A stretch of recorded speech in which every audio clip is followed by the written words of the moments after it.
So, hello, Emily. Thank you for joining us and the Sustainable Procurement Pledge community and sharing your insight.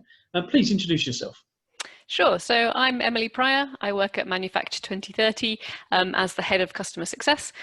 So Manufacture 2030, we're an organisation that's really on a mission, if you like, to help manufacturers and retailers around the world really cut their environmental impact. So my role is to work with those brands, many interesting different sectors across chemicals, automotive, pharmaceutical, etc., and really help particularly engage their suppliers to improve, which is really exciting. So I guess, how did I come to be there?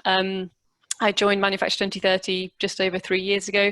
Before that, I'd been working on social and environmental projects around the world in various different countries, including Haiti and Jordan.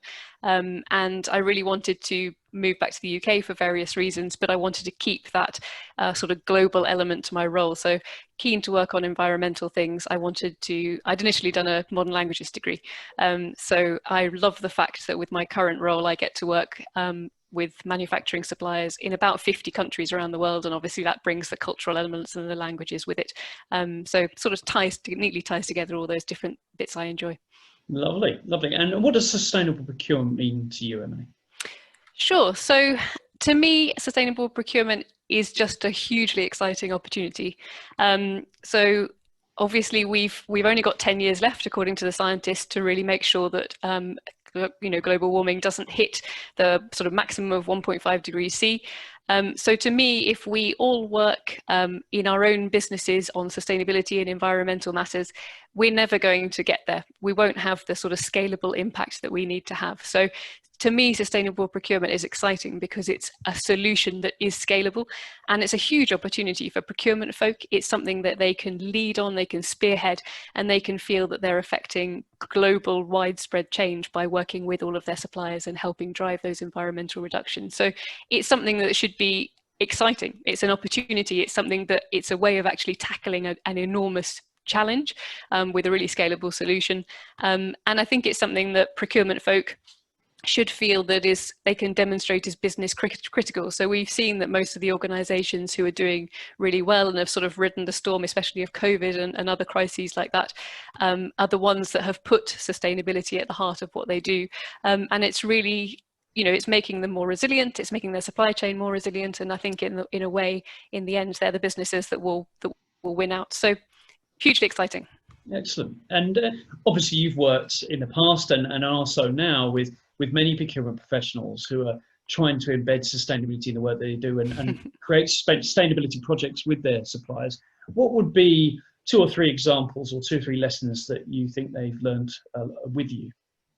Yeah, I think obviously I talk to a lot of both the brands as well as their suppliers through my role and learn a lot that way. And it's interesting to see the things that people do and don't and get stuck on or worry about because people share common challenges no matter what industry they work in. So I think probably one of the things that I've seen is a lot of people getting stuck on the analysis bit and trying to build the perfect strategy. So they spend years poring over the data, especially if they're looking at their suppliers because it feels like it's something outside of their control.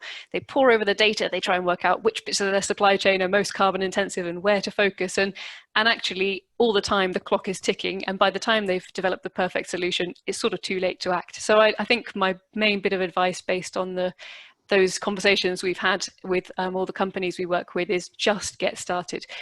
Get started, do something. It won't be perfect first time, but as you learn and you learn from your suppliers, you can tweak and adapt the methodology and it will grow with you. And that's something we've seen quite a few of our clients have done. They may have been engaging their suppliers for 10 years.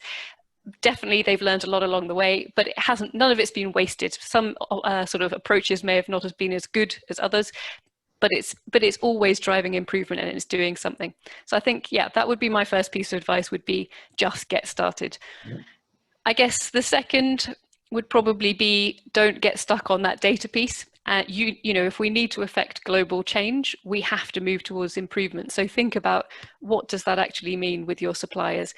Ask them. what do they want? You know, I think we spend a lot of time, and I'm sure I'm guilty of this as many other people are, sitting in your office developing this strategy and not asking the people it's actually going to impact. So talk to your suppliers, find out what they need, what they'd find beneficial, because from my experience talking to many suppliers, they want to work with their customers on these topics, but they want it to feel like a partnership, so that it's not just there's something in it for them too. So, and the fact that obviously they're different maturities also means that you may need a flexible approach. So I think speak to your suppliers, work out what they need, and have an adaptable, flexible approach, and make sure there's something in it for them as well. Because if your goals are aligned and their goals are aligned, you're going to achieve much more together. So they're probably the three critical do's, if you like.